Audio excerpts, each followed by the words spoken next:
ጌታ ይመስገን። እንግዲህ በ28ኛው ምዕራፍ በመጀመሪያ በቃ ዋና ሐሳቡ ምንድነው? 28ኛው ምዕራፍ ካለን ጥበብ ከወዴት ትገኛለች የሚል ነው ማለት ነው።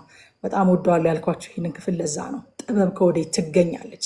ከቁጥር 1 እስከ 11 ድረስ ኢዮብ የሰው ልጅ ችሎታ፣ ምርምርና ግኝት ያደንቃል። ሰዎች በድሮ ጊዜ እንዴት አድርገው የማዕድን ቁፋሮ ያደርጉ እንደነበረ፣ እንዴት አድርገው የከበሩ ማዕድናትን ፈልፍለው ፈልገው ከምድር ልብ ውስጥ ያወጡ እንደነበረ ይናገራል። ዘዴያቸውን ይናገራል፣ ያደንቃል። ከዛ ግን የሰው ልጅ እንስሶችና ታላላቅ አራዊቶች አንበሳ እንኳን ያረገጠውን ስፍራ የረገጠ በጥልቀት የማሰብ የመመራመር የተመራመረውን ነገርም የማግኘት ጥበብ ያለው ክቡር ፍጡር መሆኑን ከተናገረ በኋላ በዚህ ሁሉ ምርምርና ዕውቀት እነዚህን ሁሉ የከበሩ ነገሮች ለማግኘት ቢችልም መለኮታዊውን ጥበብ ግን በፍለጋው ማግኘት እንዳልቻለ ይናገራል። አያችሁ፣ ሰው በጣም ፈላጊ ነው፣ ተመራማሪ ነው፣ ጠያቂ ነው። እግዚአብሔር እንደዛ አድርጎ ፈጥሮታል። ያንን አድርጎ ስለፈጠረውም ደግሞ ዝም ብሎ ከላይ ያለውን ነገር እንደ እንስሳ እየተጠቀመ አይኖርም። እንስሶች፣ አራዊቶች ምንም ታላላቅ ቢሆኑ ምንም ደፋር ቢሆኑ አንበሶች እንኳን ያረገጡትን ቦታ ቆፍሮ ከምድር ልብ ውስጥ የከበሩ ነገሮችን የሚያወጣ የሚመራመር፣ የሚፈልግ የፈለገውን ነገር የሚያገኝ በልዩ ሁኔታ በእግዚአብሔር መልክና ምሳሌ የተፈጠረ ጥበብ ያለው ፍጡር ነው ሰው። በዚህ ሁሉ ፍለጋው ግን ጥበብን አላገኛትም። ሮሜ ምዕራፍ 1 ከቁጥር 20 እስከ 21 ድረስ እንደዚህ ይላል ሐዋርያው ጳውሎስ። የማይታየው ባህሪ እርሱም የዘላለም ኃይሉ ደግሞም አምላክነቱ ከዓለም ፍጥረት ጀምሮ ከተሰሩት ታውቆ ግልጥ ሆኖ ይታያልና፣ ስለዚህ እግዚአብሔርን እያወቁ እንደ እግዚአብሔርነቱ መጠን ስላላከበሩትና ስላላመሰገኑት የሚያመካኙት አጡ። ነገር ግን በሐሳባቸው ከንቱ ሆኑ፣ የማስተውለውም ልባቸው ጨለመ። ጥበበኞች ነን ሲሉ ደንቆሮች ሆኑ ይላል እስከ ቁጥር 22 ድረስ ማለት ነው። አያችሁ፣ ሰው በኃጢአት ስለወደቀ እግዚአብሔርን እንደ እግዚአብሔርነቱ መጠን ማምለክና ማክበር ስላልቻለ ለማይረባ አይምሮ ለገዛ ሐሳቡ ተላልፎ ስለተሰጠ አሁን ምን ሆነ? ጥበበኞች ነን ሲሉ ደንቆሮች ሆኑ ይላል። በራሱ ጥበብ የመለኮትን ነገር መረዳት አልቻለም ማለት ነው ከኃጢአት የተነሳ። አንደኛ ቆሮንቶስ ምዕራፍ 1 ቁጥር 20 ላይም እንደዚሁ ይላል ሐዋርያው ጳውሎስ፣ ጥበበኛ የት አለ? ጻፊስ የት አለ? የዚችስ ዓለም መርማሪስ የት አለ? መልሱ እኮ ይሄው የሚል ነው። በነገራችን ላይ የለም አይደለም መልሱ። ጥበበኛ የት አለ ሲል ሐዋርያው ጳውሎስ ጥበበኞች እነሆኝ ይላሉ። ጻፊስ የት አለ? አሉ ጻፊዎች በጣም ብዙ።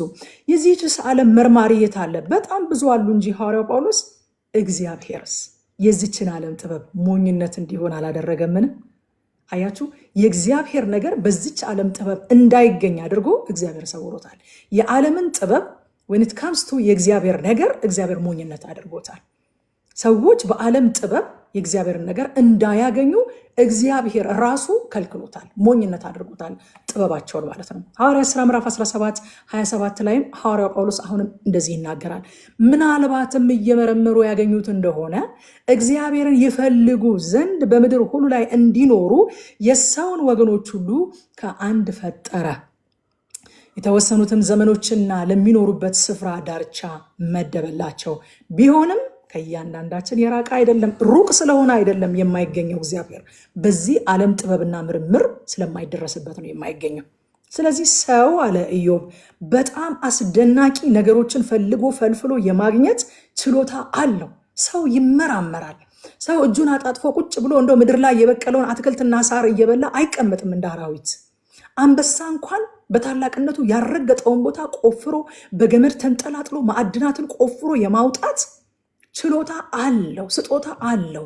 ግን በዚህ ሁሉ ስጦታው ጥበብን ሊያገኛት አልቻለም። ጥበብን ሊያገኛት ይላል ኢዮብ። አያችሁ፣ የሰዎችን ታላቅ አእምሮ ያደንቃል። ነገር ግን አእምሯቸው ብቻውን ወደ መለኮታዊ ጥበብ ለመድረስ በቂ እንዳልሆነ ደግሞ ይናገራል። ቁጥር 5 ላይ እንደዚህ የሚል ቃል አለ፣ እንጀራ ከምድር ውስጥ ይወጣል በእሳትም እንደሚሆን ታችኛው ይገለበጣል ይላል እና የእግዚአብሔር ቃል እናንተም እንደኔ እንደሆናችሁ አምናለሁኝ። እኔ የእግዚአብሔር ቃል ውስጥ የሆነ መገለጽ ሳገኝ በቃ ከብርና ከወርቅ እንዴት ነው ዳዊት እንደሚል በቅቤና በስብ እንደሚጠግቡት እንደሚረኩት እንደሚል ከዛ በላይ በቃ ልቤን በጣም ያሞቀዋልና ይህንን ቃል እያነበብኩት ዛሬ ማለዳ ይህንን ቃል እያነበብኩት በቃ ፊቴ ሁሉ እየጋለ ነበረ። በቃ በዚህ ቃል ውስጥ ያለውን ነገር ከማየቴ የተነሳ ማለት ነው። እንጀራ ከምድር ውስጥ ይወጣል በእሳትም እንደሚሆን ታችኛው ይገለበጣል ብሎ ስለ ውስጣዊ ሂደትና ውጫዊ ፍሬ አስደናቂ ነገርን ኢዮብ ይናገራል እዚህ ቦታ ላይ። መሬት ከበላያ ለሰው ልጆች እንጀራን እየሰጠች በውስጧ ግን የሚንቀለቀል እሳት አለ። አያችሁ የእግዚአብሔር መንፈስ ምን አይነትን ጥበብ እንደገለጠለት። አሁን በዛን ዘመን እነሱ በመሬት ውስጥ ስላለ ትኩሳት፣ በመሬት ውስጥ ስላለ ስለሚንቀለቀል እሳተ ገሞራ የሚያውቁት ሳይንስ የነገራቸው እንደኛ ያስተማራቸው ነገር የለም። ነገር ግን ምን አለ? እንጀራ ከምድር ውስጥ ይወጣል አለ። ምድር ለሰዎች እንጀራን ከላይ ስትሰጥ ስታዩት በውስጧ ምንም የሌለ ይመስላል፣ ግን በእሳት እንደሚሆን ታችኛው ደግሞ ይገለበጣል አለ። እነዚያ የከበሩ ድንጋዮች በእሳቱ አልፈው ነው የሚገለጡት። ዘመናዊ ሳይንስ ይህንን አረጋግጧል። ኢዮብ ሳይንስ ሳይደርስበት በፊት በእግዚአብሔር መንፈስ ተረድቶ ነበር የተናገረው። ሐዋርያው ጳውሎስ ደግሞ የዚህን መንፈሳዊ ትርጓሜ ይነግረናል። መንፈሳዊ ትርጓሜውን ሮሜ ምዕራፍ 8 ቁጥር 22 ላይ ፍጥረት ሁሉ እስካሁን ድረስ አብሮ በመቃተትና በምጥ መኖሩን እናውቃለን ይላል። ምድር ሰዎችን ትመግባለች፣ አት ሴም ታይም ከኃጢአት ጫና የተነሳ ደግሞ ትቃትታለች፣ መቤዠትን ትናፍቃለች። ከላይ እንጀራ እየሰጠችን ነው፣ በውስጧ ግን በእሳት እየተገለበጠች ነው፣ ትቃትታለች በውስጧ ግን ይለናል። የእግዚአብሔር ቃል ስለ ምድር ብቻ ሳይሆን ስለ ሰውም ሕይወት በተመሳሳይ ሂደት እንደሚያልፍ ይናገራል። ይሄ ነው በጣም እኔ ኤክሳይትድ ያደረገኝ። ኢዮብ ዛሬ ሳይንስ ያረጋገጠውን እውነት እሱ አስቀድሞ መናገሩ አይደለም በጣም ኤክሳይትድ ያደረገኝ። የሰው ሕይወት በተመሳሳይ ሂደት ውስጥ ያልፋል። እሳት የማንጻት የመፈተን የመለወጥ ባህሪ ያለው በውስጡ የሚያልፍበት ነገር በውጭው ግን የሚበላ ነገር እንዲሰጥ ያደርገዋል። በውጭው ግን የከበረ ነገር እንዲገኝበት ያደርገዋል።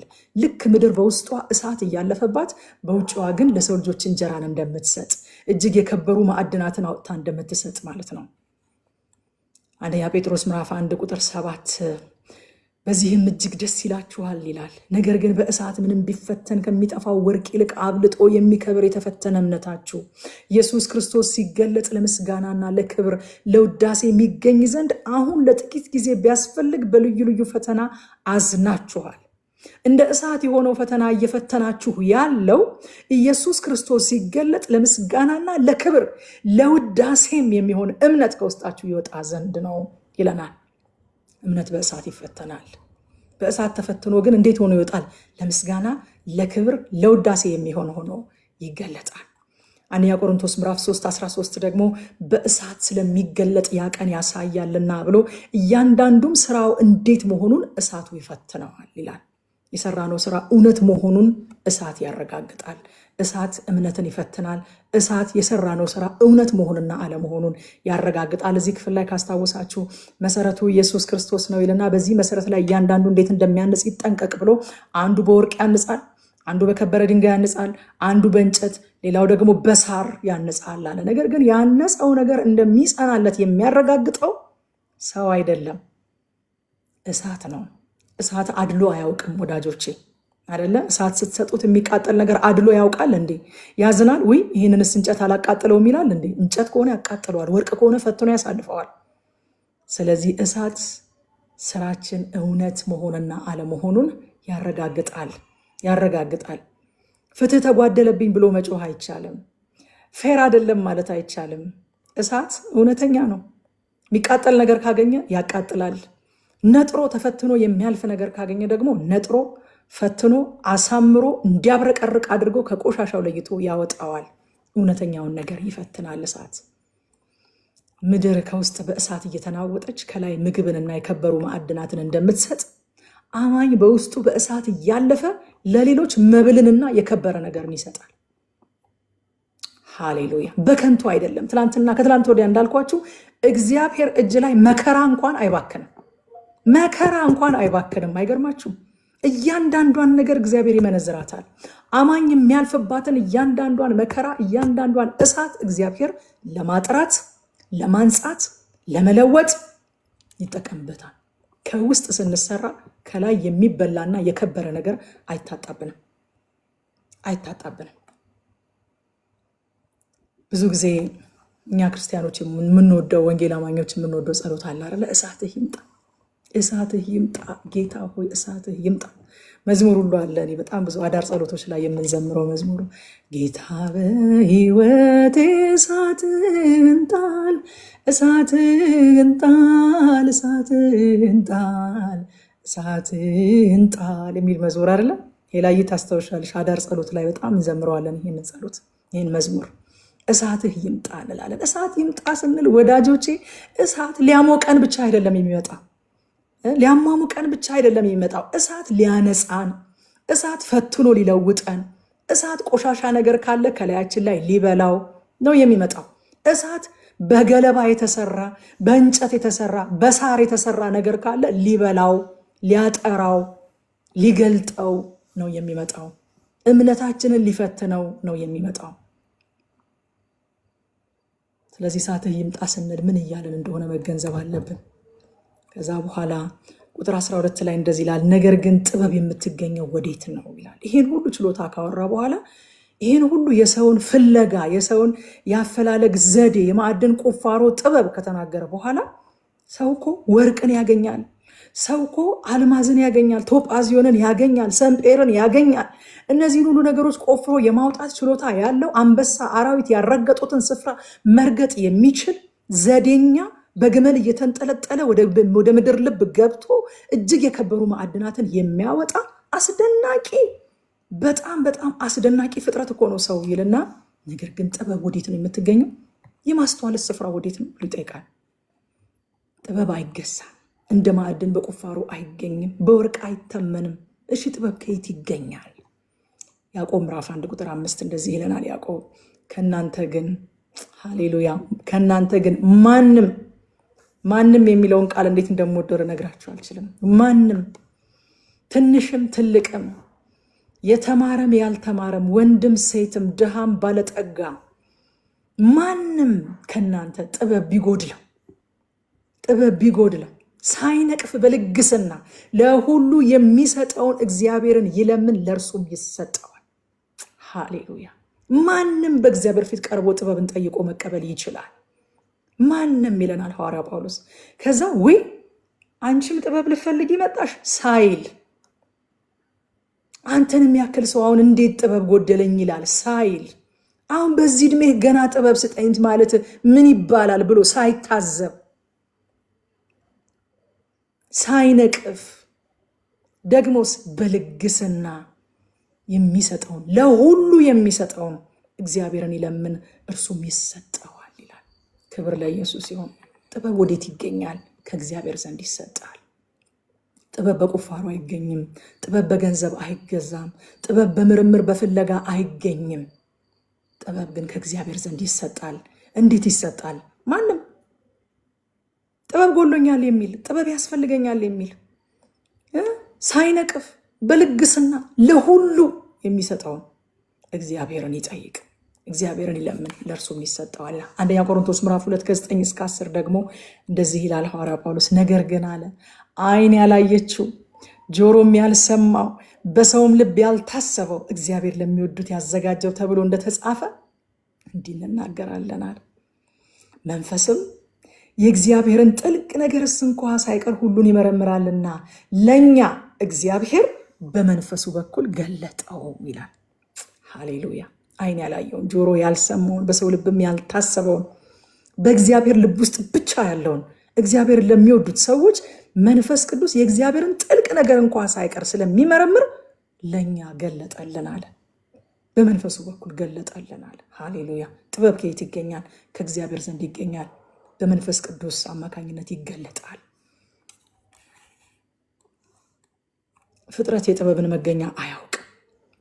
ቁጥር 22 ላይ ጥፋትና ሞት አለ። ጥፋትና ሞት እንግዲህ ሚስትሪ ናቸው እኮ አይደለ? እኛ ራሳችን ለእኛ ሚስትሪ ናቸው። ጥፋት በድንገት እንዴት በሰዎች ላይ እንደሚደርስ አናውቅም። ስለ ሞት ተመራምሮ የደረሰ ሞትን ማስቀረት የቻለ የለም። የድንጋጤ ንጉሥ ይለዋል የኢዮብ መጽሐፍ። ይህንን ታውቃላችሁ? ሞትን በቃ ብዙ ድንጋጤዎች አሉ። ሞት ግን የድንጋጤ ንጉሥ ነው። ያስደንቃል፣ ያስደነግጣል፣ አይለመድም።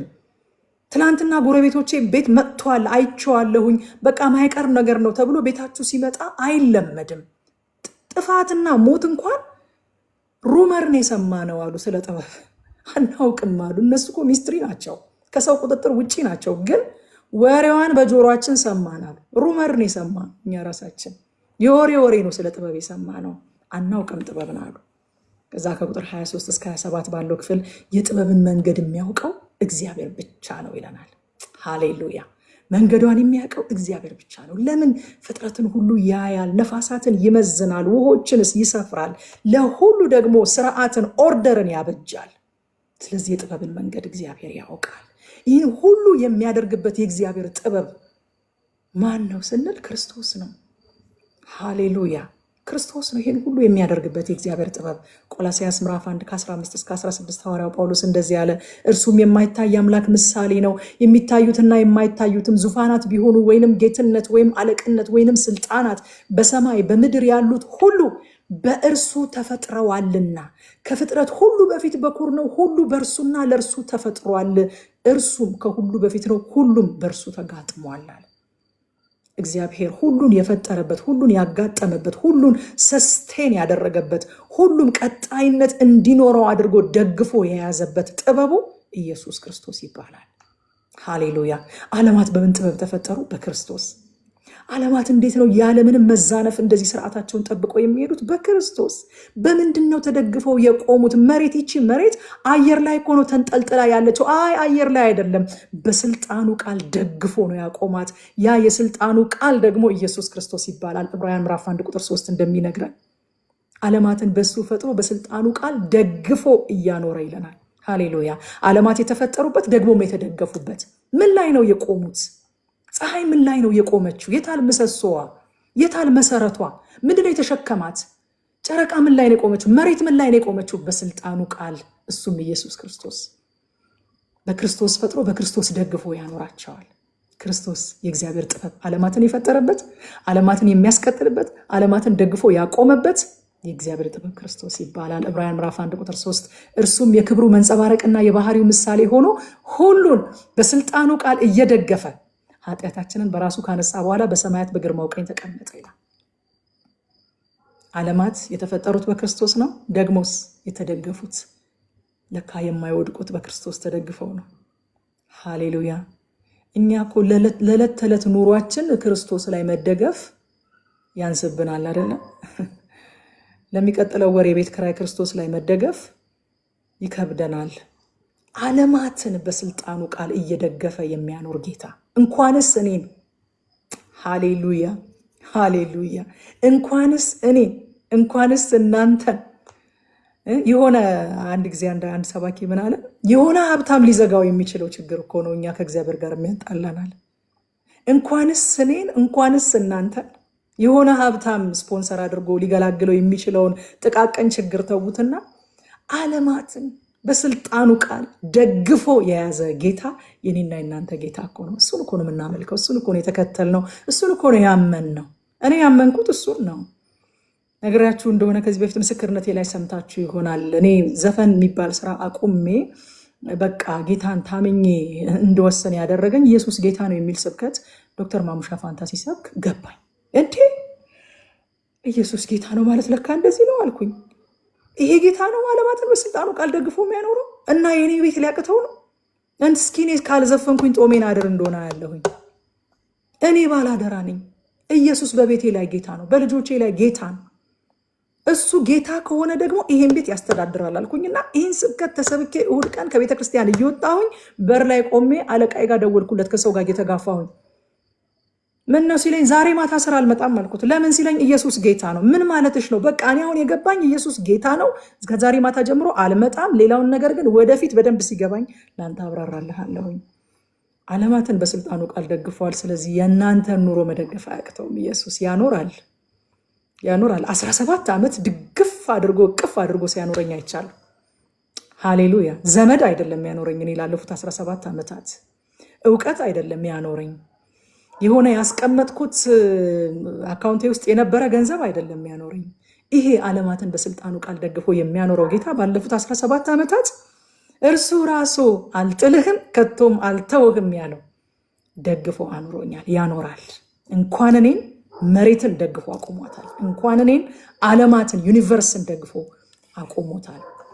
እንዴት ወደዚህ እንደገባሁኝ አላውቅም፣ ግን ለአንድ ሰው ምናልባት ይሄ መልእክት ያስፈልገው ይሆናል። ጌታ ስሙ ይባረክ። ፍጥረት ሁሉ የእግዚአብሔር ጥበብ ሆኖ በክርስቶስ ተፈጥሯል። በክርስቶስ ቀጣይነትን አግኝቶ ተደግፎ ይኖራል። ቁጥር 28 ሰውንም እነሆ እግዚአብሔርን መፍራት ጥበብ ነው፣ ከኃጢአትን መራቅ ማስተዋል ነው ይላል። የጥበብን መንገድ እግዚአብሔር ያውቃል ብሎ ግን ለማንም አልገለጠውም አይለንም። አያችሁ፣ ለሰው ገለጠለት። ምን ብሎ?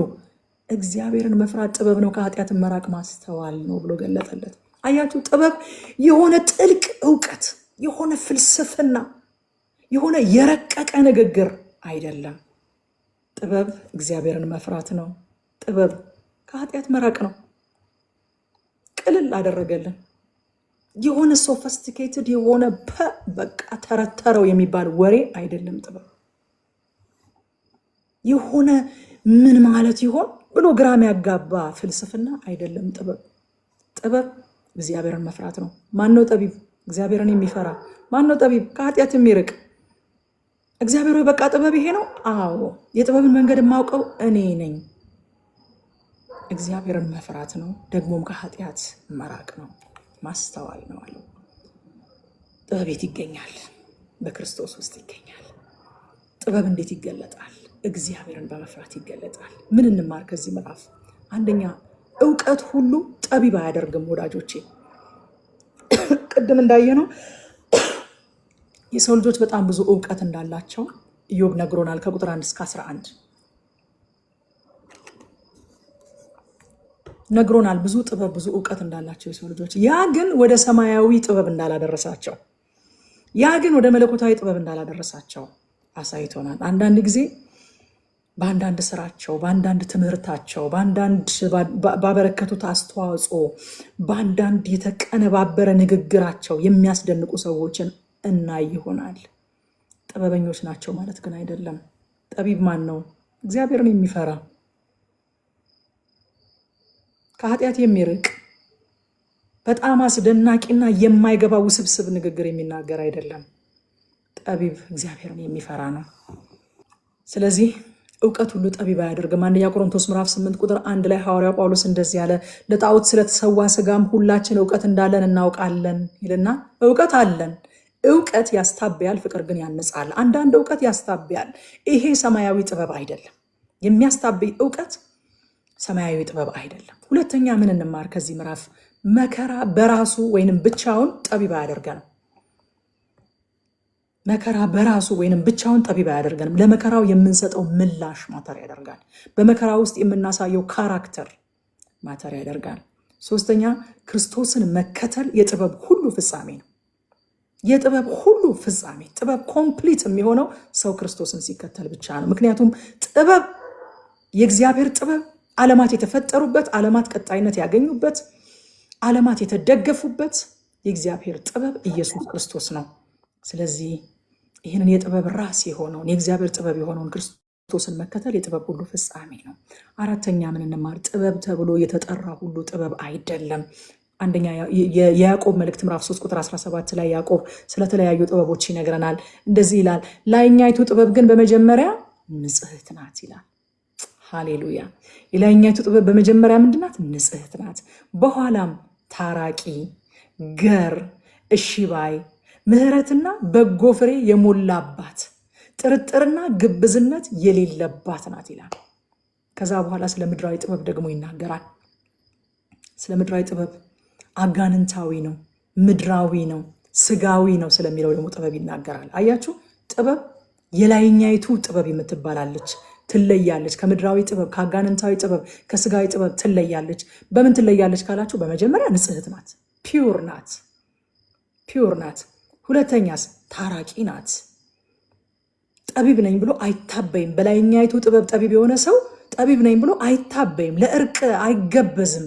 ታራቂ ናት፣ ገር ናት፣ እሺ ባይ ናት፣ ምሕረትና በጎ ፍሬ የሞላባት፣ ጥርጥርና ግብዝነት የሌለባት ናት ይላል። ወደ ምዕራፍ 29 ልለፍ፣ ሰዓቴን በጣም እየወሰድኩኝ ስለሆነ።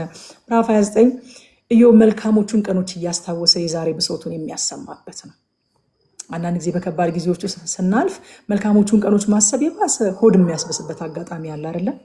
እንደዛ እየሆነ ነበር ኢዮብ በዚህ ክፍል ላይ ከቁጥር 1 እስከ 6 ባለው ክፍል ኢዮብ ዋናው በረከቱ ከእግዚአብሔር የተቀበለው ነገር ሳይሆን የእግዚአብሔር አብሮነት እንደነበረና የተቀበለው ህይወት ከእግዚአብሔር መገኘት የፈሰሰ ተረፈ ምርት እንደሆነ ይናገራል።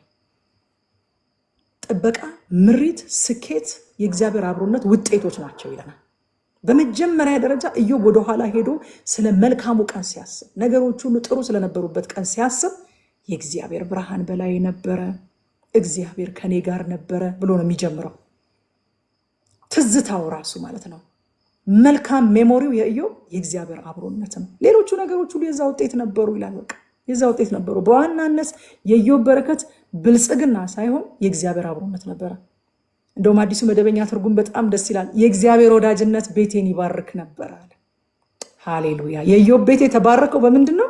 በእግዚአብሔር ወዳጅነት። በቃ ዋናው ነገር እግዚአብሔር ወዳጄ ነበር አለ። ከእግዚአብሔር ጋር ወዳጆች ነበርን። እግዚአብሔር እኔ ቤት ነበረ፣ ከኔ ጋር ነበረ። እግዚአብሔር ብርሃኑ በላይ ነበረ እግዚአብሔር። ስለዚህ የእሱ ወዳጅነት ምን ጥርጥር አለው? ቤቴን ይባርክ ነበረ፣ ልጆቼን ይባርክ ነበረ፣ የእጄን ስራ ይባርክ ነበረ። የእግዚአብሔር አብሮነት ብሎ ያንን ጊዜ በመልካም ያስበዋል። ሮሜ ምዕራፍ 8 ቁጥር 31 እንግዲህ ስለዚህ ነገር ምን እንላለን ይላል ሐዋርያው ጳውሎስ። እግዚአብሔር ከኛ ጋር ከሆነ ማን ይቃወመናል? ሐዋርያው ጳውሎስም እዚህ ቦታ ላይ ዋና የሚያደርገው ነገር ምንድን ነው? እግዚአብሔር ከኛ ጋር መሆኑን ነው። አያችሁ፣ ሌላው ሁሉ ፍሬ ነው፣ ፍሬ ነው ሌላው ሁሉ። የእግዚአብሔር ወዳጅነት ቤቴን ይባርክ ነበረ። እግዚአብሔር ከኛ ጋር ከሆነ ማን ይቃወመናል? ከዛ ከቁጥር 7 እስከ 10 ድረስ እግዚአብሔር ለጻድቁ የሚሰጠውን ሞገስና መፈራት መከበር ያሳየናል። ኢዮብ በዚህ ቦታ ላይ የሚዘረዝረውን ይህንን መከበር በገንዘቡ ብዛት በስልጣኑ ከፍተኛነት ያገኘውን አይደለም። በዕለት ተዕለት ቅዱስ ኑሮ እግዚአብሔርን በማክበሩ ምክንያት ያገኘውን መፈራትና መከበር ነው የሚነግረን። አንደኛ ጴጥሮስ 2:12 ላይ ስለሚመለከቱት ስለ መልካም ስራችሁ ክፉ እንደምታደርጉ በዚያ እናንተን በሚያሙበት ነገር በሚጎበኝበት ቀን እግዚአብሔርን ያከብሩት ዘንድ በአሕዛብ መካከል ኑሯችሁ መልካም ይሁን ይላል። ኢዮብ በአሕዛብ መካከል አጠገቡ በሚኖሩ ሰዎች መካከል ኑሮ መልካም ስለነበረ እግዚአብሔር ደግሞ ሞገስ ሰጥቶት ነበረ። ከዛ መልካምነት በሚመነጨው በዚህ ሞገስ ኢዮብ የተከበረና የተፈራ ሰው ነበረ። እውነተኛ አክብሮት የሚገኘው ወዳጆቼ በመልካም ኑሮ። ሰዎች ከስልጣናችን ታላቅነት ከገንዘባችን ብዛት ወይንም ደግሞ በጣም ኃይለኞች ከመሆናችን ተናጋሪዎች ከመሆናችን የተነሳ ቢያከብሩን እሱ እውነተኛ አክብሮት አይደለም። እውነተኛ አክብሮት የሚገኘው በመልካም ኑሮ ነው። በእውነት በቃ በኑሯቸው የምታከብሯቸው ሰዎች የሉም። እነዛን ሰዎች እኮ ከፊታቸው ብቻ ሳይሆን ከኋላቸውም ነው የምታከብሯቸው። በሌሉበት ራሱ ታከብሯቸዋላችሁ። ስለነሱ አንድ ሰው አንደበቱን አላቆ ክፉ ነገር ለመናገር ሲሞክር አንተ እንደ ትንሽ አታፍርም ስለሱ እንደዚህ ብለህ ስትናገር እንላለን። አክብረን እናስከብራቸዋለን፣ ከፊታቸው ከኋላቸው። ለምን? ያከበርናቸው ፈርተናቸው ሳይሆን ኑሯቸውን ተመልክተን ኑሯቸውን ፈቅደን ያከበርና አክብሩኝ ብለውም አይደለም፣ ፈቅደን ወደን ኑሯቸውን አይተን ነው ያከበርናቸው። ኢዮብ እንደዚህ አይነት አክብሮት ነበረ ያገኘው ከመልካም ድርጊቱ የተነሳ ከመልካም ኑሮ የተነሳ ነበረ ይህንን አክብሮት ያገኘው። ታስታውሳላችሁ ዘጸአትን ስናጠና ዘጸአት ምዕራፍ 33 ከቁጥር 18 እስከ 19 ሙሴ ክብርህን አሳየኝ ባለው ጊዜ እርሱም ይላል እባክህ ክብርህን አሳየኝ አለው ይላል። እግዚአብሔርም እኔ መልካምነቴን ሁሉ በፊትህ አሳልፋለሁ፣ የእግዚአብሔርንም ስም በፊትህ አውጃለሁ፣ ይቅር የምለውን ይቅር እላለሁ፣ የምምረውንም እምራለሁ አለ ይላል። ምን ብለን ነበር ይህን ክፍል ስናጠና? የእግዚአብሔር ክብር ከእግዚአብሔር መልካምነት ነው የሚመነጨው ብለናል። ክብሩና መልካምነቱ የአንድ ሳንቲም ሁለት ገጽታዎች ናቸው። ተለያይተው የሚወጡ ነገሮች አይደሉም። ሙሴ የጠየቀው ክብር እግዚአብሔር አሳልፋለሁ የሚለው መልካምነት ለምን ከተባለ የእግዚአብሔር ክብር ከእግዚአብሔር አስፈሪነትና አስደንጋጭነት ሳይሆን ከእግዚአብሔር መልካምነት ነው የሚመነጨው። ሃሌሉያ። እውነተኛ ፈሪሃ እግዚአብሔርም የእግዚአብሔርን መልካምነት ከመረዳት ነው የሚመጣው። ታውቃላችሁ፣ የእግዚአብሔርን ሁሉን ቻይነት የእግዚአብሔርን ሁሉን አዋቂነት ከመረዳት አይደለም። እውነተኛ ፈሪሃ እግዚአብሔር አክብሮት ስለሆነ የሚወጣው የእግዚአብሔርን መልካምነት ከመረዳት ነው። ያዕቆብ ምዕራፍ 2 ቁጥር 19 እንደዚህ ይላል፣ እግዚአብሔር አንድ እንደሆነ አንተ ታምናለህ፣ መልካም ታደርጋለህ ይልና አጋንንት ደግሞ ያምናሉ ይንቀጠቀጡማል። አጋንንት የእግዚአብሔርን መልካምነት አያምኑም፣ አይረዱም። ትልቅነቱንና ሁሉን ቻይነቱን ኃያልነቱን እሱን ያውቃሉ። ማወቅ ብቻ አይደለም ይንቀጠቀጣሉ። ነገር ግን ያ ፈሪሃ እግዚአብሔር አይደለም። እግዚአብሔር ከኛ የሚፈልገው ጤናማ የሆነው ፈሪሃ እግዚአብሔር ከፍርሃት ከትልቅነቱ ከኃያልነቱ የተነሳ የምናደርገው ነገር ሳይሆን መልካምነቱን ተረድተን ስለ መልካምነቱ በቃ መልካምነቴን አሳልፋለሁኝ አለ። ክብርን አሳየኝ ሲለው ስለ መልካምነቱ እግዚአብሔር ስለ ታላቅነቱና ስለ ኃያልነቱ አጋንንትም ይፈሩታል። እኛ ግን መልካምነቱ ገዝቶን በአክብሮት በመታዘዝ እንፈራዋለን እግዚአብሔርን። ሃሌሉያ። ከኃይለኝነታችሁ ከባለስልጣንነታችሁ ከባለጠግነታችሁ የተነሳ የሚፈሯችሁ ሰዎች ከፊታችሁ ብቻ ነው የሚፈሯችሁ። በነገራችን ላይ ከኋላችሁ አይፈሯችሁም። መጣ ደግሞ ይሄ ምናምን መጣች ደግሞ ቺ ነው የሚሏችሁ ከኋላችሁ። እውነተኛ ጄኒውን የሆነ ባላችሁበትም በሌላችሁበትም የሆነ ክብር የሚገኘው ከመልካምነት ነው። ከመልካም ህይወት ነው የሚወጣው። ቁጥር 11 እስከ 17 ርኅራሄና ደግነት የጻድቅ መገለጫ እንደሆነ ያሳየናል። የኢዮብ ጽድቅ በርኅራሄ የተገለጠ ነበረ፣ በስራ የተገለጠ ነበረ። ድሆችን ይረዳ ነበረ፣ ረዳት አልባ ለሆኑ ጥብቅና ይቆም ነበረ፣ ለፍትህ ይሟገት ነበረ። እንደውም የማላውቀውን ሰው ሙግት ተሟገትኩኝ ይላል። ቅድም ስናነብ ካስታወሳችሁ ለፍትህ ሲሟገት ለሆነ ለብሔሮቹ ወይም ደግሞ በጾታ ለሚመስሉት ወይንም ደግሞ ለጓደኞቹ ለዘመዶቹ እየመረጠ አይደለም። የማላውቀውን ሰው ፍትህ ተዛብቶበት ስደርስ ሽንጤን ገትሬ ለማላውቀው ሰው እሟገት ነበር አለ። አያችሁ ጻድቅ እንደዚህ ነው። ያዕቆብ ምዕራፍ 1 ቁጥር 27 ላይ ያዕቆብ እንደዚህ ያለ ንጹህ የሆነ ነውርም የሌለበት አምልኮ በእግዚአብሔር አብ ዘንድ ይህ ነው፣ ወላጆች የሌላቸው ልጆች ባልቴቶችንም በመከራቸው መጠየቅ፣ በዓለምም ከሚገኝ እድፍ ሰውነትን መጠበቅ ነው ማለት። ነውር የሌለበት አምልኮ መገለጫው ምንድን ነው? ወላጆች የሌላቸው ልጆች ባልቴቶችን በመከራቸው መጠየቅ። ማቴዎስ 25:40 ደግሞ እንደዚህ ይላል፣ ንጉሡም መልሶ እውነት እላችኋለሁ ከሁሉ ከሚያንሱ ከነዚህ ወንድሞቼ ለአንዱስ እንኳ ስላደረጋችሁት ለእኔ ያደረጋችሁት ይላል።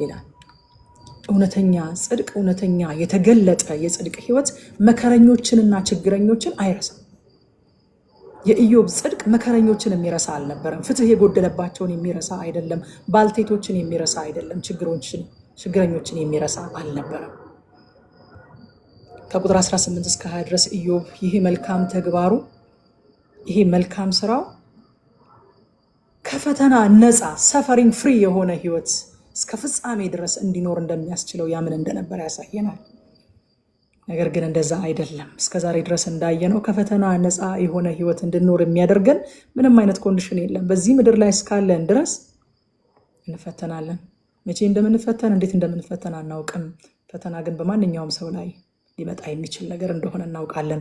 ሁለተኛ ቆሮንቶስ ምዕራፍ 4 ቁጥር 16 እስከ 18 እንደዚህ ይላል፣ ስለዚህም አንታክትም፣ ነገር ግን የውጭ ሰውነታችን ቢጠፋ እንኳ የውስጡ ሰውነታችን ዕለት ዕለት ይታደሳል። የማይታየውን እንጂ የሚታየውን ባንመለከት ቀላል የሆነ የጊዜው መከራችን የክብርን የዘላለም ብዛት ከሁሉ መጠን ይልቅ ያደርግልናልና። የሚታየው የጊዜው ነውና የማይታየው ግን የዘላለም ነው ይላል። አያችሁ ወዳጆቼ፣ ምንም ያህል ታማኞችና በጽድቅ የምንመላለስ ብንሆን ከፈተና ነፃ የመሆን ዋስትና አይሰጠንም። ሐዋርያው ጳውሎስ በዛ ህይወቱ በዛ መሰጠቱ በዛ አገልግሎቱ በዛ ሁሉ መስዋዕትነቱ ከፈተና ነፃ የሆነ ህይወት እንዳልገጠመው ይነግረናል። እንፈተናለን ግን አንታክትም። የውጭ ሰውነታችን ቢጠፋ እንኳ የውስጥ ሰውነታችን ዕለት ዕለት ይታደሳል። ስለዚህ የፈተናን ትርጉምና ዓላማ ተረድተን አመለካከታችንን መቃኘት ነው እንጂ ያለብን ፈተና እንደማይደርስብን መጠበቅ የለብንም። አይዋጉህም የሚል ቃል በብሉይ ኪዳን የለም። ይዋጉሃል፣ ነገር ግን ረዳህ ዘንድ እኔ ከአንተ ጋር ነኝና አያሸንፉህም። በውሃ ውስጥ ባለፍክ ጊዜ ነው የሚለው። በውሃ ውስጥ ማለፍ አለ። በሆነ የህይወታችን ክፍል በውሃ ውስጥ እናልፋለን። ትንፋሽ እጥር የሚለን ጊዜ ይመጣል። በውሃ ውስጥ ባለፍክ ጊዜ ግን በጉድ ኒውስ እኔ ከአንተ ጋር ነኝ፣ ብቻህን አልተውህም። በእሳት ውስጥ ካለፍክ እንኳን አይደለም የሚለው፣ ባለፍክ ጊዜ በእሳት ውስጥ የምናልፍበት ጊዜ በህይወት ውስጥ ይመጣል ማለት ነው። መቼ እንደሆነ አናውቅም። እንዴት ነው? አሁን ከዚህ ወደ ሐዋሳ ብዙ ጊዜ ሄዳለሁኝና የሆነ ቦታ ላይ አለ የሆነ ፒስታ መንገድ አለ፣ የሆኑ ጉድጓዶች አሉ፣ የሆኑ የማይመቹ መንገዶች አሉ። እነሱን አቮይድ ማድረግ አልችልም። ወደ ሐዋሳ መሄድ እስከፈለግኩ ድረስ በእነሱ በኩል ማለፍ አለብኝ። ነገር ግን ደስ የሚለው እዛ ጋር አልኖርም። መዳረሻዬ አይደለም፣ መኖሪያዬ አይደለም፣ ማለፊያዬ ነው። ውሃ ማለፊያ ነው፣ እሳት ማለፊያ ነው፣ ፈተና ማለፊያ ነው እንጂ መኖሪያ አይደለም። ማለፍ ግን ግድ ነው። ሐዋሳ መሄድ ከፈለኩኝ በዛ ጋር ማለፍ ግድ ነው። ወደ ጽዮን ስንሄድ ማለፍ ያለብን መንገዶች ይኖራሉ ወዳጆቼ አሉ። ሁሉም መንገድ ስሙዝ አይደለም። ሁሉም መንገድ ኤክስፕረስ ዌይ አይደለም። ያልተሰሩ መንገዶች፣ የተቆፈሩ መንገዶች፣ ሰይጣን የቆፈራቸው፣ የሰው ክፋት የቆፈራቸው፣ ኃጢአት የቆፈራቸው፣ እኛ ራሳችን ራሱ የሆነ ጥሻ ውስጥ ልንገባ እንችላለን መንገድ ስተን። ግን መንገድ ነው። ደስ የሚለው ነገር መንገድ ነው። መንገድ ደግሞ መኖሪያ አይደለም። ስለዚህ ብዙም አይታክተኝም። በቃ ብዙም ምርር አልልም። ምክንያቱም እኔ ዓላማዬ መንገዱ አይደለም። ዓላማዬ ሐዋሳ መድረስና እናቴን ማግኘት ነው። ስለዚህ ሐዋሳ ደርሼ የማገኛትን እናቴን እያሰብኩኝ መንገዱን እታገሰዋለሁ። ሐዋርያ ጳውሎስ የሚለንም እሱን ነው። የማይታየውን እንጂ የሚታየውን ባንመለከት ቀላል የሆነው የጊዜው መከራችን፣ ቀላል የሆነው ፒስታ መንገድ የክብርን የዘላለም ብዛት ከሁሉ መጠን ይልቅ ያደርግልናልና የሚታየው የጊዜው ነውና መንገዱ የጊዜው ነው። ፒስታው የጊዜው ነው። መንገጫገጩ የጊዜው ነው። የማይታየው ግን የዘላለም። ኢየሱስ ጌታ ነው። እዛ ከቁጥር 21 እስከ 25 በንግግሬና በምሰጠው አመራር የታመንኩ ሰው ነበርኩኝ ይለናል። የታመንኩ ሰው ነበርኩኝ። ሰዎች ይሰሙኝ ነበረ፣ ምክሬን ይጠይቁ ነበረ፣ ምክሬን ሰምተው ደግሞ ይጽናኑ ነበር አለ። ይጽናኑ ነበረ። አያችሁ፣ የኢዮብ ተሰሚነት አሁንም ከፍተኛ ባለስልጣን ከመሆን ባለጠጋ ከመሆን የሚወጣ አልነበረ። ከጥበብ የሚወጣ ነበር። ሰዎች በፈቃዳቸው የሚቀበሉት ነበረ። ምክሩን ይጠይቁት ነበረ። መጥተው በፈቃዳቸው ነበር የሚሰሙት። ቆላሲስ ምዕራፍ 4 ቁጥር 6 ሐዋርያው ጳውሎስ እንደዚህ ያለ ለእያንዳንዱ እንዴት እንድትመልሱ እንደሚገባችሁ ታውቁ ዘንድ ንግግራችሁ ሁል ጊዜ በጨው እንደተቀመመ በጸጋ ይሁን ይላል። ንግግራችን የጸጋ ቃል ከሆነ ሰዎች ፈቅደው ይሰሙናል። ደግሞ ሰምተውን ይጽናናሉ፣ ይታነጻሉ። ኢዮብን ሰምተውት ይታነጹ ነበረ። ምን እንማር ከዚህ ምዕራፍ? የመጀመሪያው የእግዚአብሔር መገኘት ከእግዚአብሔር በረከት ይልቃል። ወዳጆች፣ የእግዚአብሔር ወዳጅነት ቤቴን ይባርክ ነበር። እኔ ዛሬ በጣም የወደድኩት ቃል ነው። ይህንን ቃል ጻፉልኝ ባካችሁ። የእግዚአብሔር ወዳጅነት ቤቴን ይባርክ ነበረ። የእግዚአብሔር ወዳጅነት ቤታችሁን ይባርከው ወዳጆች። በእውነት እኔ እግዚአብሔር ወዳጅ ሆኖኝ ቤቴን ሲባርክ አይቻለሁኝ። በእውነት ወዳጅ ሆኖኝ በወዳጆች ሲባርከኝ አይቼዋለሁኝ። እግዚአብሔር ያለ አንድ ጓደኛ ቀርቼ የነበርኩትን በቃ ወዳጅ አበዛልኝ፣ ወዳጅ አበዛህልኝ ወዳጅ እያልኩህ እንዳለችው ዘማሪዋ ወዳጅ ሲያበዛልኝ፣ የእግዚአብሔር ወዳጅነት ቤቴን ሲባርክ፣ ሪሌሽንሽፔን ሲባርክ፣ ወዳጅ ሲያበዛልኝ የእግዚአብሔር ወዳጅ አይቻለሁ። የእግዚአብሔር ወዳጅነት ቤትን ይባርካል። አሜን። ተባረኩ። የእግዚአብሔር ወዳጅነት ቤቴን ይባርክ ነበር ይላል። በወዳጅነቱ ቤታችሁ ይባረክ። የሆነ እጁን ልኮ ሳይሆን ራሱ ወዳጃችሁ ቤታችሁ መጥቶ ቤታችሁን ይባርካል። ሁለተኛስ ታማኝነት ይፈተናል እንጂ ከፈተና ነፃ አያደርግም። ታማኝ መሆናችን፣ ታዛዥ መሆናችን የሚፈተን ጉዳይ ነው እንጂ ከፈተና ነፃ የሚያወጣ ጉዳይ አይደለም። ሶስተኛ ርኅራሄና ደግነት የእውነተኛ ጽድቅ መገለጫ ነው። ወዳጆቼ መጽሐፍ ሲናገር የጻድቅ ነፍስ ለእንስሳ ይራራል ይላል፣ እንኳን ለሰው። እንደው ምንም የማይመስለው ድርቅ ያለ ሰው በጣም ያስደንቀኛል፣ ያስደነግጠኛል። ይሄ የእግዚአብሔር ልብ ነው እላለሁኝ። ይሄስ የአገልጋይ ልብ ነው እላለሁኝ። ምንም ድንቅ የማይለው ሰው ያስደነግጠኛል፣ ያስፈራኛል። የጻድቅ ነፍስ አይደለም ለሰው፣ አይደለም ለመበለት፣ አይደለም ፍትህ ለተዛባበት፣ አይደለም ለድሃ አደግ፣ ለእንስሳ ይራራል። በዚህ አጋጣሚ እንደ ውሻ ሲያልፍ ስታዩ ድንጋይ የምትወረውሩ ሰዎች እግዚአብሔር ምሕረት ያደርግላችሁ። የጻድቅ ነፍስ ለእንስሳ ይራራል። በእውነት ምን አደረገ? በቃ ይለፍ፣ ምን ችግር አለው? እግዚአብሔር ነው የፈጠረው። እሱ ራሱን አልፈጠረ፣ ራሱን አላመጣ።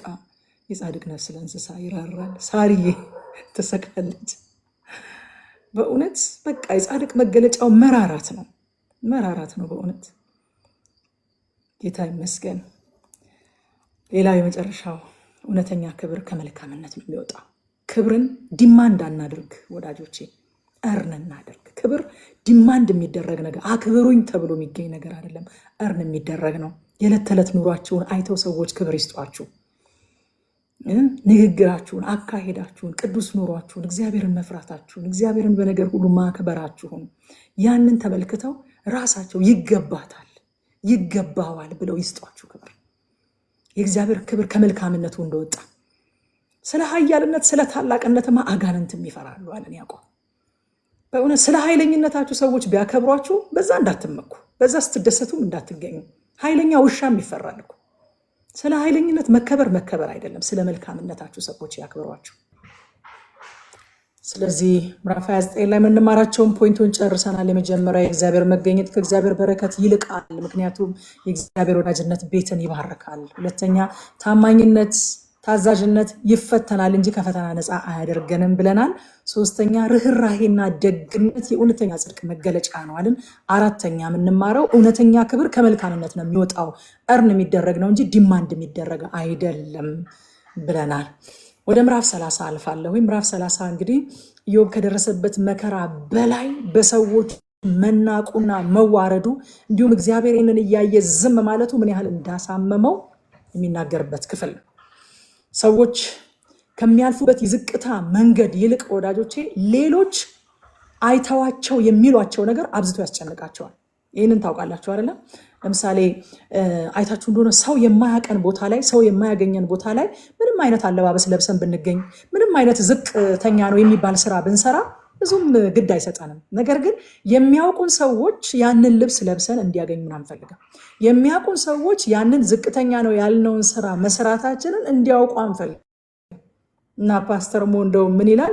ሰው የሚፈራው ጎዳና ተዳዳሪ መሆን ሳይሆን ጎዳና ተዳዳሪ ሆነው በሚያውቃቸው ሰዎች መታየት ነው የሚፈራው ሰው ይላል። ስለዚህ ኢዮብ አሁን ከደረሰበት መከራ በላይ የሚያውቃቸው ሰዎች በዛ መከራ ውስጥ ሲያልፍ አይተውት የሰጡት ምላሽ፣ የሰጡት አስተያየት በጣም እንደጎዳው ሲናገር እናያለን። ከቁጥር 1 እስከ 8 ኢዮብ በአንድ ወቅት ሲረዳቸው የነበሩ የተገፉ የተጣሉ ሰዎች፣ ከሰው የማይቆጥሯቸው የወደቀ የሞራል ስታንዳርድ የነበራቸው ሰዎች አሁን ግን እሱ ላይ ሲሳለቁበት እንዳየ ይናገራል። ዳዊትም አንድ ጊዜ እንደዚህ ያለ መዝሙር 22 ከ6 እስከ 8 እኔ ግን ትል ሰውም አይደለሁም አለ። ምን ነው ዳዊት ስትሉት የሰው ማላገጫ በሕዝብም ዘንድ የተናቁኝ ነኝ አለ። አያችሁ እንዴት እንደሚያም ከመከራው በላይ ማላገጫ መሆን እንዴት እንደሚያም ተናገረ። የሚያዩኝ ሁሉ ይላገዱብኛል፣ ራሳቸውን እየነቀነቁ በከንፈሮቻቸው እንዲህ ይላሉ፣ በእግዚአብሔር ተማመነ እርሱንም ያድነው ቢወደውስ ያድነው ይላሉ አለ። ይህንን ግን የተናገረው ስለ ጌታችን ስለ ኢየሱስ ክርስቶስ በሩቅ ተመልክቶ ትንቢት ነበር። ይህን የተናገረው ትንቢት ነበረ። እስኪ የታመነው ያድነው መባል በጣም የሚያሳምም ነገር ነው አይደለም? አንዳንድ ጊዜ በቃ ችግራችንን ሁሉ ለመደበቅ እንሞክራለን። እስኪ ያመነችው ያድናት፣ እስኪ ኢየሱስ ኢየሱስ ያለችው ሲደርስላት እናያለን መባል በጣም የሚያሳምም ነገር ስለሆነ ማለት ነው። ማቴዎስ ወንጌል ምዕራፍ 27 ትንሽ ረዘም ያለ ክፍል ነው፣ ግን አነበዋለሁ። የእግዚአብሔር ቃል ይጠቅማል እንጂ አይጎዳ። ከቁጥር 39 እስከ 44 እንደዚህ ይላል። ጌታ ኢየሱስ ክርስቶስን በመስቀል ላይ እያዩት የሚያልፉትም ራሳቸውን እየነቀነቁ ይሰድቡት ነበርና ይላል። ዳዊት የተናገረው ይህንን እያየ ነው። ቤተ መቅደስን የምታፈርስ በ3 ቀንም የምትሰራው ራስህን አድን፣ የእግዚአብሔር ልጅ እስከሆንክ ከመስቀል ውረድ አሉት። እንዲሁም ደግሞ የካህናት አለቆች ከጻፎችና ከሽማግሌዎች ጋር እየዘበቱበት እንዲህ አሉ፣ ሌሎችን አዳነ፣ ራሱን ሊያድን ግን አይችልም። የእስራኤል ንጉሥ ከሆነ አሁን ከመስቀል ይውረድ፣ እኛም እናምንበታለን። በእግዚአብሔር ታምኗል፣ የእግዚአብሔር ልጅ ነኝ ብለዋልና ከወደደውስ አሁን ያድነው። ከእርሱ ጋር የተሰቀሉት ወንበዴዎች ደግሞ ያንኑ እያሉ ይነቅፉት ነበር ይላል። አያችሁ፣ ኢዮብ ይህንን መከራ ጥላ ሆኖ ቀመሰ። ዳዊት ይህንን መከራ በሩቅ ተመልክቶ ትንቢት ተናገረ። ጌታችን ኢየሱስ ክርስቶስ ይህንን የመከራ ጽዋ ጠጥቶታል። ጌታችን በዚህ ህመም ውስጥ ስላለፈ ዛሬ በእንደዚህ አይነት ህመም ውስጥ የሚያልፉ አማኞችን ይረዳቸዋል፣ ደግሞም ይረዳቸዋል። እስኪ ያመነው ያድነው መባልን ያውቃል ጌታችን። እስኪ የወደደው ያድነው፣ እስኪ የተከተለችው ያድናት መባልን ያውቀዋል ጌታ ኢየሱስ ክርስቶስ። በእግዚአብሔር ታምኗል፣ የእግዚአብሔር ልጅ ነኝ ብሏል። ከወደደውስ አሁን ያድነው። የእግዚአብሔር ልጅ ነኝ ስትይ አልነበረ? ጸድቅ ያለው ስትይ አልነበረ? እግዚአብሔር ይወደኛል ስትይ አልነበረ? መባልን ጌታ ኢየሱስ ክርስቶስ ያውቃል። በዚህ ህመም ውስጥ አልፏል። የዕብራውያን ጸሐፊ እንደውም በዕብራውያን ምዕራፍ 13 ቁጥር 13 ላይ እንግዲህ ነቀፌታውን እየተሸከምን ወደ እርሱ ወደ ሰፈሩ ውጭ እንውጣ ይላል። አዲሱ መደበኛ ትርጉም ደስ ይለኛል። ስለዚህ እኛም እርሱ የተሸከመውን ውርደት ተሸክመን ከሰፈር ውጭ ወደ እርሱ እንውጣ ይላል።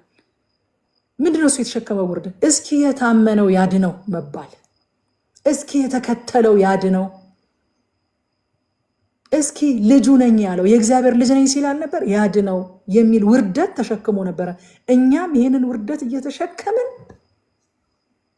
ከሰፈር ውጭ ወደ እርሱ እንውጣ ይላል። ቁጥር 9 እስከ 15 ደግሞ ከንቀታቸው የተነሳ ያደረጉበትን ነገር ይናገራል። ተፉብኝ አለ፣ ተረቱብኝ፣ ዘፈኑብኝ፣ ተጸየፉኝ እያለ ይዘረዝራል። ወዳጆቼ እምነት ከማጣት በላይ ያሉንን ነገሮች ፊዚካል የሆኑትን ነገሮች ቁሳዊ ነገሮችን ከማጣት በላይ ክብርን በማጣት ይፈተናል። ይህንን ታውቃላችሁ። በውርደት በጣም እምነት ይፈተናል። በክብሩ ተፈተነ። ልጆቹን በማጣት ተፈትኗል። ጤናውን በማጣት ተፈትኗል። ንብረቱን በማጣት ተፈትኗል። ሚስቱን በማጣት ጓደኞቹን በማጣት ተፈትኗል። አሁን ደግሞ ይረዳቸው የነበሩ ትናንት እንደ ሰው ይቆጠሩ ያልነበሩ ሰዎች፣ እዚህ ግባ የሚባል የሞራል ስታንዳርድ ያልነበራቸው ሰዎች ተላገዱብኝ፣ ተዘባበቱብኝ፣ ዘፈንን በስሜ እያወጡ ይሰድቡኝ ነበር አለ እና በዚህ በጣም ተፈተነ። ኢሳያስ 53:3 ላይ ስለ ጌታ ሲናገር እንደዚህ ያለ። ኢሳያስ ምዕራፍ 53 ታውቃላችሁ፣ አምስተኛው ወንጌል ነው የሚባለው።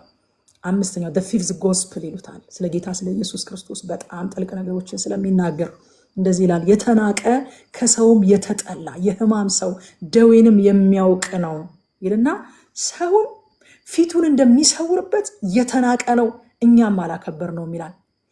ይህንን ክፍል አንድ እግዚአብሔርን ቃል የሚያስተምር ሰው ሲናገር ይሄ ሰውም ፊቱን እንደሚሰውርበት የተናቀ ነው የሚለው ቃል ማለት አለ የሆነ ነገር ድንገት እንደዚህ እልፍ ስትሉ አይታችሁ አይናችሁን የሚስብ የሚያምር ነገር ከሆነ ሁለት ዘር ብላችሁ እንደገና ታዩታላችሁ።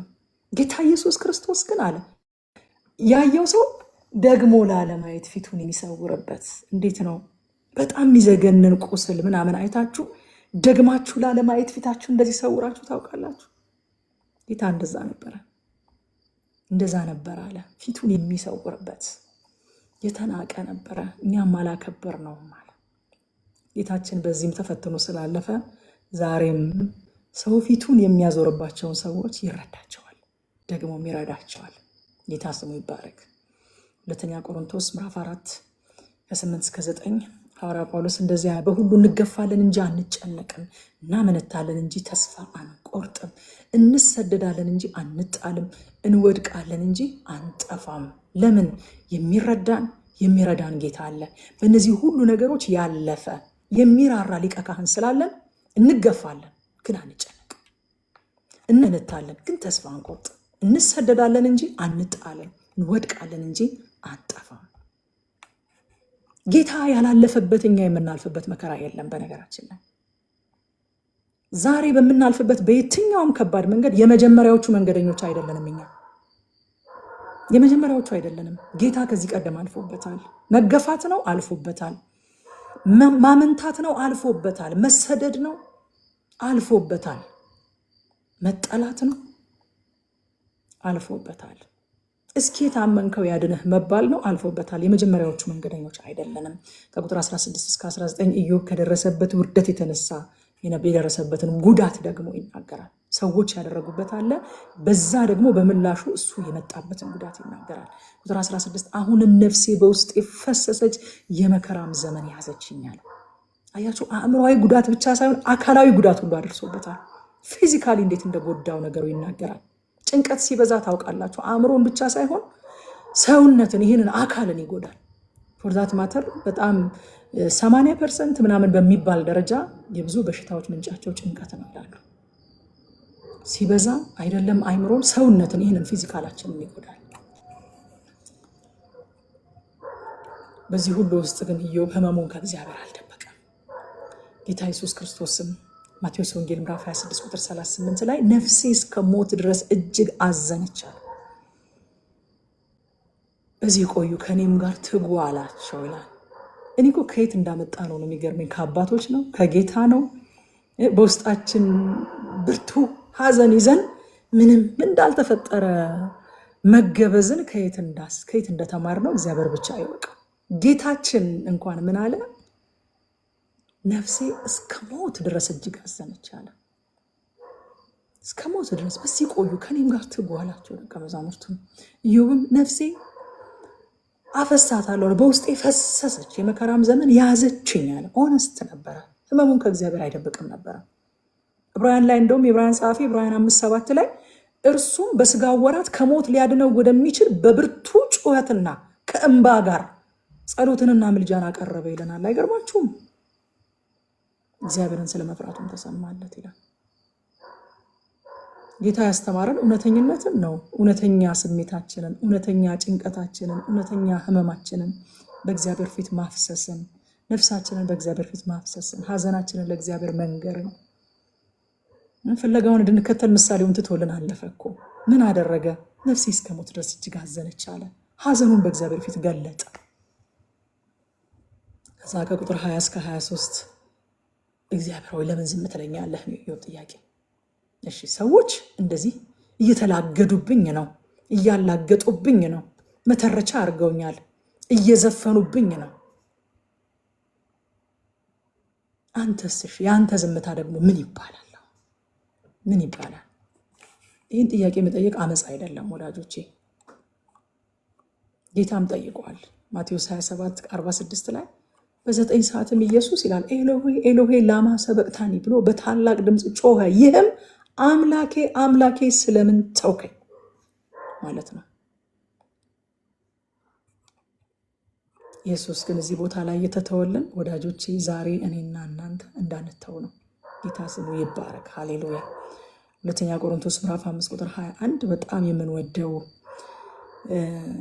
ጥቅስ እንደዚህ ይላል፣ እኛ በእርሱ ሆነን የእግዚአብሔር ጽድቅ እንሆን ዘንድ ኃጢአት ያላወቀውን እርሱን ስለኛ ኃጢአት አደረገው ይላል። እግዚአብሔር ኢየሱስን የተወው በዓላማ ነው። ኢዮብንም ዝም ያለው በዓላማ ነው። ኢየሱስን የተወው ለምንድን ነው ከተባለ በመስቀል ላይ ለምን ተውከኝ እያለ እግዚአብሔር ኢየሱስን የተወው ኃጢአት ያላወቀውን እርሱን ስለኛ ኃጢአት አድርጎ እኛ የእግዚአብሔር ጽድቅ እንሆን ዘንድ ነው። እዛ በኋላ ከቁጥር 24 እስከ 31 እኔ ለሌሎች ጊዜ እንደዚህ ነኝ ይላል ኢዮብ። እንደዚህ ብላችሁ አታውቁም? እኔ ለአንተ ጊዜ እንደዚህ ነኝ ብላችሁ አታውቁም? ከደረሰባችሁ ነገር የተነሳ እግዚአብሔር እኔ ለሌሎች ጊዜ እንደዚህ ነኝ። ሌሎች ሲጨነቁን ያረዳኋቸው፣ ሌሎች ሲያለቅሱ ዝም ብያለሁ። እኔ እንደዚህ ነኝ። ለምንድን ነው ፈጥነ ማደርስልኝ? እኔ ለሌሎቹ ፈጠኝ የምደርስ ሰው አልነበርኩኝም? አያችሁ፣ እምነት ከሁኔታ በላይ በጊዜ ርዝመት ይፈተናል። ኢዮብ በዚህ ስፍራ ላይ እንደ ክርስቶስ ጥላ የብዙዎች ማላገጫ ሆነ። በወዳጆቹ እንኳን ተተወ። ሰማይ ዝም አለው። በእነዚህ ነገሮች የክርስቶስ ጥላ ሆኖ አገልግሏል። ከዚህም የተነሳ ደግሞ አእምሯዊና አካላዊ ጉዳት ደረሰበት። ክርስቶስ ግን በዚህ ሁሉ ውስጥ ሲያልፍ እንደ ኢዮብ ሳይገባው ወይንም ፍቃዱን ሳይሰጥ ሳይሆን በዓላማ ገብቶት ተረድቶት በፈቃደኝነት ነበረ በዚህ ሁሉ ውስጥ ሲያልፍ የነበረው። ሰዎች ሲያላግጡበት፣ በወዳጆቹ ሲተው፣ ሰማይ ዝም ሲለው፣ አእምሯዊና አካላዊ መከራን ሲቀበል አውቆ ተረድቶ ነፍሴን በፈቃዴ አኖራታለሁ ብሎ ማለት ነው። በፈቃዴ ሃሌሉያ። ዮሐንስ ወንጌል ላይ እነዛ የፋሲካ በጎች ወደ ኢየሩሳሌም በገቡበት ቀን ኢየሱስም ወደ ኢየሩሳሌም መጣ። ልዩነቱ ግን ሌሎቹ በጎች በሙሉ በሰው እየተጎተቱ ነበር የሚገቡት። የዓለምን ኃጢአት የሚያስተሰርየው የእግዚአብሔር በግ ግን ማንም ሳይጎትተው ወደ ኢየሩሳሌም እንውጣ ብሎ ራሱ ወደ ኢየሩሳሌም እንውጣ ብሎ ፊቱንም ወደ ኢየሩሳሌም አቀና ይላል። ማንም ሳይገፋው፣ ማንም ሳይጎትተው፣ ማንም ሳያስገድደው ወዶ ፈቅዶ ገብቶት አሁን እግዚአብሔር ሊከብር ነው ብሎ የእግዚአብሔር በግ በፈቃዱ ነው ታልፎ የተሰጠው። ያለ ፈቃዴ ማንም አይነካኝም፣ ነፍሴን በፈቃዴ ነው ማኖራት፣ ላኖራትም ላነሳትም ስልጣን አለኝ እያለ በፈቃዱ ራሱን አሳልፎ ሰጠ። ምን እንማር ከዚህ ክፍል? የመጀመሪያው በሰዎች ዘንድ ያለን ስምና ታሪክ ቢጠለሽ፣ ሰዎች ስለኛ ልዩ ልዩ ትችቶችን፣ ልዩ ልዩ ማላገጦችን፣ ልዩ ልዩ የማናውቃቸውንና ስማችንን የሚያጎድፉ ታሪኮችን ቢያወሩ እግዚአብሔር በእኛ ላይ ያለው ዓላማ ይቋርጣል ማለት አይደለም። ሁለተኛ፣ ኢየሱስ ታላቁ ሊቀ ካህናችን ያላለፈበት እሱ የማያውቀው መከራ የለም። በምናልፍበት መንገድ ሁሉ ኢየሱስ ቀድሞ አልፎበታል። የመጀመሪያዎቹ ሄጆች አይደለንም፣ ስለዚህ ይራራልናል። ሁለተኛ ጢሞቴዎስ ምዕራፍ 2 ቁጥር 12 ብንጸና ከእርሱ ጋር ደግሞ እንነግሳለን፣ ብንክደው እርሱ ደግሞ ይክደናል ይላል። ክብርን ማጣት ያማል ወዳጆች። የሚመጣውን ክብር ማሰብ ግን ያክማል። ጌታ ኢየሱስ ክርስቶስ ዕብራውያን ምዕራፍ 12 ቁጥር 2 ላይ እንደዚህ የሚል ቃል አለ። እኛ ደግሞ ሸክምን ሁሉ ቶሎ የሚከበንን ኃጢአት አስወግደን የእምነታችን ራስና ፈጻሚውን ኢየሱስን ተመልክተን በፊታችን ያለውን ሩጫ በትዕግስት እንሩጥ ይልና እሱ እንዴት ነው ግን የቻለው? ይህን ክብርን ማጣት ይህን መዋረድ እንዴት ነው የቻለው ብላችሁ ስትጠይቁ ነውርን ንቆ በፊቱ ስላለው ደስታ በመስቀል ታግሶ በእግዚአብሔር ዙፋን ቀኝ ተቀምጧል። ምን እያየ ነበረ መከራ የሚታገሰው? በፊቱ ያለውን ደስታ እያየ ነበረ። ሐዋርያው ጳውሎስም የሚለን እሱ ነው። ብንጸና ከእሱ ጋር እነግሳለን። እሱን እያሰብን እንጽናና። ሮሜ ምዕራፍ 8 ቁጥር 18 ላይ የሚነግረን ለእኛ ይገለጥ ካለው ክብር ጋር ቢመዛዘን የአሁኑ ዘመን ስቃይ ምንም እንዳይደለ አስባለሁ ይላል። ስለዚህ ክብርን ማጣት ያማል፣ የሚመጣውን ክብር ማሰብ ግን ያክማል። ክብር ለጌታ ይሁን።